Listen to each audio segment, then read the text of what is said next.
નમસ્કાર મિત્રો, સ્વાગત છે આપણી યુટ્યુબ ચેનલની અંદર। તો આજે આપણે દેશ અને દુનિયાના અને તાજા અને મહત્વ સમાચારની વાત કરવાના છીએ, તો વિડીયોને અંત સુધી જોવા। સૌપ્રથમ સમાચારની વાત કરીએ કે અંબાલાલ પટેલની ચોમાસાને લઈને આગાહી। હવામાન નિષ્ણાત અંબાલાલ પટેલે રાજ્યમાં ચોમાસાને વરસાદને લઈને આગાહી કરી છે। ચોમાસાની સિસ્ટમ 11 જૂનથી આગળ વધવાની શક્યતા રહે છે। અંબાલાલ પટેલ જણાવ્યા મુજબ ધીમે ધીમે ચોમાસું ગુજરાતમાં આગળ વધશે। અરબી સમુદ્રમાં એક મોટી સિસ્ટમ બની રહી છે। બંગાળના ઉપસાગર પર એક સિસ્ટમ બની રહી છે। આ બંને સિસ્ટમને કારણે 13 થી 19 જૂનમાં ગુજરાતમાં ભાગોમાં વરસાદ થવાની શક્યતાઓ રહેલી છે। હવામાન નિષ્ણાત અંબાલાલ પટેલની આગાહી અનુસાર ચોમાસું ગુજરાતની નજીક પહોંચ્યું છે। 12 જૂન સુધી મહારાષ્ટ્રમાં હળવો વરસાદ થશે। 15 થી 18 જૂનને મુંબઈના અનેક વિસ્તારોમાં વરસાદ થશે। અંબાલાલ પટેલે કહ્યું મુજબ 10 જૂનથી મહારાષ્ટ્રમાં ચોમાસું ફરી સક્રિય થશે। 12 થી 15 જૂન દરમિયાન અમરેલી, જૂનાગઢ, ભાવનગર અને બોટાદ વરસાદની શક્યતા રહેશે। વધુ આગળ મહત્વની વાત કરીએ કે રાશન કાર્ડને લઈને ઈ-કેવાયસી ફરજિયાત। ભારતમાં આશરે 80 કરોડ લોકો સરકારી મફત રાશનનો લાભ લઈ રહ્યા છે। જો તમે પણ આ લોકો સામેલ હોવા તો આ સમાચાર તમારા માટે જ છે। સરકારે રેશન કાર્ડ પર ઈ-કેવાયસી ફરજિયાત બનાવ્યું છે અને તેના માટે 30 જૂન 2025ના રોજ સમય આપવામાં આવ્યો હતો। જો તમે આ તારીખ સુધીમાં ઈ-કેવાયસી નહીં કરાવો તો તમારું રાશન કાર્ડમાંથી કાઢી નાખવામાં આવશે અને તમને મફત રાશન મળવાનું બંધ થઈ શકે છે। વધુ આગળ મહત્વ સમાચારની વાત કરીએ, હવે પેકેજની અંદર મળશે અનાજ। હવે ગુજરાતમાં 72.51 લાખ રાશન કાર્ડ ધારકો છે અને હવે પેકેજની અંદર અનાજ આપવાની આવી રહ્યું છે। મિત્રો, ગ્રાહકો દ્વારા સરકારને ફરિયાદ આપવામાં આવી હતી કે ગ્રાહકોને એમના ભાગનું જે અનાજ મળે છે તેમની અંદર મિલાવટ કરવામાં આવે છે, અથવા તો તેમનું અનાજ કોઈ બીજા વ્યક્તિને આપી દેવામાં આવે છે, અથવા તો તેમના ભાગનું અનાજ ઓછું આપવામાં આવે છે। આજે ઘણી બધી ફરિયાદો એવા કારણે સરકાર દ્વારા આવનારા દિવસોની અંદર નિર્ણય લેવામાં આવશે અને આવનારા દિવસોમાં અંદર તમામ રાશન કાર્ડ ધારકોને પેકેજની અંદર અનાજ જ આપવામાં આવશે। વધુ આગળ મહત્વની વાત કરીએ કે આ ખેડૂતોને 9,000નો હપ્તો। ભારત એક કૃષિ પ્રધાન દેશ છે, જ્યારે 50%થી વધુ વસ્તી આજીવિકા માટે ખેતી પર નિર્ભર છે। ખેડૂતોની આર્થિક સ્થિતિ સુધારવા માટે સરકાર સમયાંતરે વિવિધ યોજનાઓ અમલમાં મૂકી હતી। આનામાંથી એક મહત્વપૂર્ણ યોજના પ્રધાનમંત્રી કિસાન સન્માન નિધિ યોજના છે, જેમાં 2018માં શરૂ કરવામાં આવી હતી। સમાચાર અનુસાર દિલ્હી સરકારે ખેડૂતો માટે એક મોટી જાહેરાત કરી હતી, જેના અંતર્ગત દિલ્હીના ખેડૂતોને હવે પીએમ કિસાન યોજના હેઠળ 6,000 રૂપિયાને બદલે હવે 9,000 રૂપિયા મળશે। આનો અર્થ એ થયો કે તેમને રકમ 2,000 રૂપિયાના બદલે હવે 3,000 રૂપિયાનો હપ્તો આપવો પડશે। વધુ આગળ મહત્વની વાત કરીએ કે વાવાઝોડાને લઈને એલર્ટ ગુજરાત। તંત્રની સૂચના પાલન કરવું। સમાચારો પર સતત નજર રાખી છે। માછીમારોને દરિયામાં જવું, નળી, સૂકો નાસ્તો, પાણી, ધાબળા, કપડાં સાથે રાખવા, પ્રાથમિક સારવારની કીટ સાથે રાખવી, અગત્યના ટેલિફોન નંબર સાથે રાખવા। વધુ વાત કરીએ કે સર્જરિત મકાનને વૃક્ષ નીચે આશ્રય ન લેશો। સમાચાર સાંભળો અને સૂચનાને અમલ કરો। વાવાઝોડા સાથે સમય ઘર બહાર નીકળવાનું ટાળો। રેલ મુસાફરી કે દરિયાઈ મુસાફરી ટાળો। વીજ પ્રવાહ અને ગેસ કનેક્શન બંધ કરી દો। ઝાડ નીચે, વીજળીના થાંભલા નજીક ઊભા ન રહો। અફવા ફેલાતી અટકાવો। વધુ આગળ મહત્વની વાત કરીએ કે ગેસ સિલિન્ડર ધારકો ધ્યાન આપે। ગેસ સિલિન્ડર સંબંધિત નવા નિયમોના બીજો ફેરફાર કરવામાં આવ્યો છે।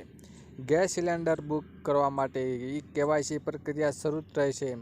આ સિવાય આધાર કાર્ડનો મોબાઈલ નંબર સાથે લિંક કરાવવાનું રહેશે। ગેસ સિલિન્ડરની ડિલિવરી વખતે ઓટીપી વેરિફિકેશન ફરજિયાત કરવામાં આવશે। ગેસ સબમિટ અંગે પણ ફેરફાર કરી શકાશે। એક મહિનામાં સિલિન્ડરની સંખ્યા અંગે પણ ફેરફાર કરી શકો છો। ગેસ સિલિન્ડરના સ્માર્ટ ચિપ લગાવવા માટે આવશે, જેના દ્વારા વિતરણની માહિતી મેળવી શકાશે। તમને જણાવી દઈએ કે હાલમાં જે આ નિયમો ફેરફાર લઈને એક તારીખ પણ સામે આવી રહી હતી, જેમાં બાદ 27મી એક ગેરસરકારી શક્યતા વ્યક્ત કરવામાં આવી રહી છે। જો કે આ વખતે હજુ સુધી કોઈ જાહેર થઈ નથી। વધુ આગળ મહત્વની વાત કરીએ કે સામાન્ય માણસને 10,000 રૂપિયાની સહાય। ગુજરાતના દરેક ખેડૂતો મજૂરો અને મધ્ય વર્ગના પરિવારો માટે ગુજરાત સરકારે આપ્યા રાહતના સમાચાર। હવે તે જનધન યોજનામાં ખેડૂતો મજૂરો અને મધ્ય વર્ગના પરિવારોને 10,000 રૂપિયા બેંક ઓવરપાસ્ટ આપવામાં આવશે। જ્યારે આ 10,000 રૂપિયાની સહાય મેળવવા માટે જનધન બેંક એકાઉન્ટ હોવું ફરજિયાત છે।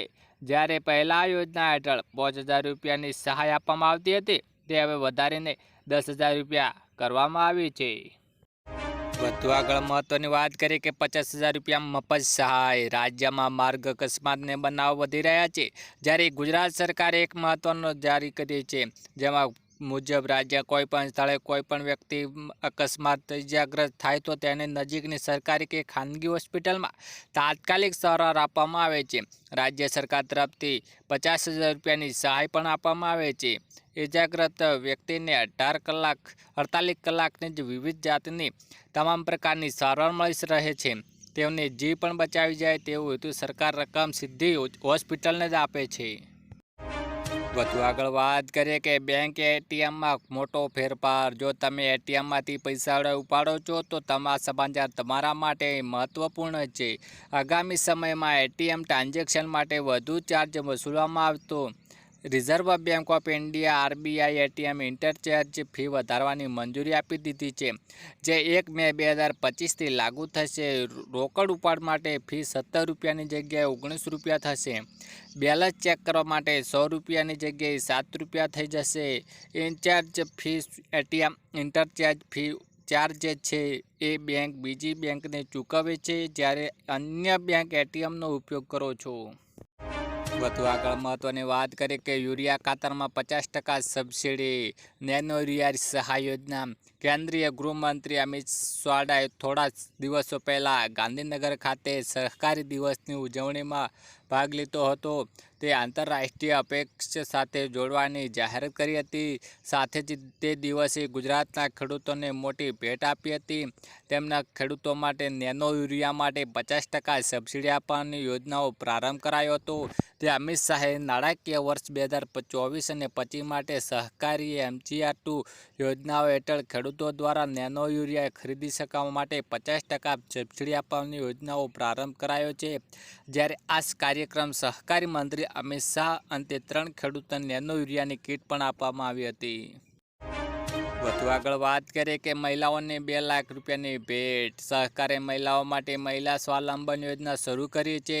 યોજના હેઠળ મહિલાઓને વ્યવસાય શરૂ કરવા માટે 2 લાખ સુધી લોન આપવામાં વ્યવસ્થા કરી છે। આ યોજના હેઠળ મહિલાઓને 307 વિવિધ પ્રકારના વ્યવસાયો માટે લોન ઉપલબ્ધ છે, જેમાંથી બ્યુટી પાર્લર, દરજીકામ, મસાલા બનાવટ, અગરબત્તી, મોતીકામ, ભરત ગૂંથણ, દૂધની પ્રોસેસિંગ જેવા વ્યવસાયો સાથે દરેક પ્રકારના વ્યવસાય માટે 2 લાખ સુધીની લોન પણ આપવામાં આવે છે। વધુ આગળ મહત્વની વાત કરીએ કે આધાર કાર્ડ ચૂંટણી કાર્ડ સાથે લિંક। આધાર કાર્ડને ચૂંટણી કાર્ડ સાથે જોડવાની દિશામાં એક મોટું પગલું ભરવામાં આવ્યું છે। મંગળવારે કેન્દ્રીય ચૂંટણી પંચ અને ગૃહ મંત્રાલય વચ્ચે યોજાયેલી બેઠકમાં આધાર કાર્ડ ચૂંટણી કાર્ડ લિંકને લીલી ઝંડી આપવામાં આવી હતી। મુખ્ય ચૂંટણી કમિશનર જ્ઞાનકુમારના નેતૃત્વમાં ચૂંટણી કમિશન ડૉક્ટર સુખબીર સિંહ સંધુ, ડૉક્ટર વિવેક જોશી સાથે આજે કેન્દ્રીય ગૃહ સચિવ કાયદા સચિવ બેઠક યોજી હતી, જેમાં આ નિર્ણય લેવામાં આવ્યો હતો। વધુ આગળ વાત કરીએ કે ભારત સરકારનો મોટો નિર્ણય। પાકિસ્તાન સાથે સિંધુ જળ કરાર રોકાયો। 48 કલાકમાં પાકિસ્તાનને ભારત છોડવા અલ્ટિમેટમ। પાકિસ્તાનનો વિઝા પણ રદ કરાશે। ભારત પાકિસ્તાનની દૂતાવાસ બંધ। અટારી ચેકપોસ્ટ બંધ કરાઈ। દેશવાસીઓની લાગણી, પાકિસ્તાન પર થાય સર્જિકલ સ્ટ્રાઇક। છેલ્લે મહત્વની વાત કરીએ કે ખેડૂતોને મળશે 30,000 રૂપિયા સહાય। સરકાર ખેડૂતોના હિતનું ખૂબ જ ધ્યાન રાખે છે, એટલા માટે સરકાર પણ તેમના માટે વિવિધ પ્રકારની યોજનાઓ લાવે છે, જેથી ખેડૂતોને મહત્તમ લાભ મળી શકે છે। પ્રધાનમંત્રી કિસાન સન્માન નિધિ યોજના દ્વારા દેશના કરોડો ખેડૂતોને દર વર્ષે 6,000 રૂપિયાની લાભ મળે છે। રાજસ્થાન સરકારે ખેડૂતોને લગભગ પ્રોત્સાહન રકમ આપવાની યોજનાઓ જાહેર કરી છે। તમને જણાવી દઈએ કે રાજસ્થાનમાં બળદની સંખ્યા ઝડપથી ઘટી રહી છે અને આ બાબતે ધ્યાનમાં રાખીએ કે રાજસ્થાન સરકાર બળદની જોડી સાથે ખેતી કરવા માટે 30,000 રૂપિયાની સહાય અલગથી આપતી હતી। આ રીતે તમને લાભ મળશે। તમને જણાવી દઈએ કે આ યોજનાનો લાભ રાજસ્થાનના પસંદગી ખેડૂતોને જ મળે છે.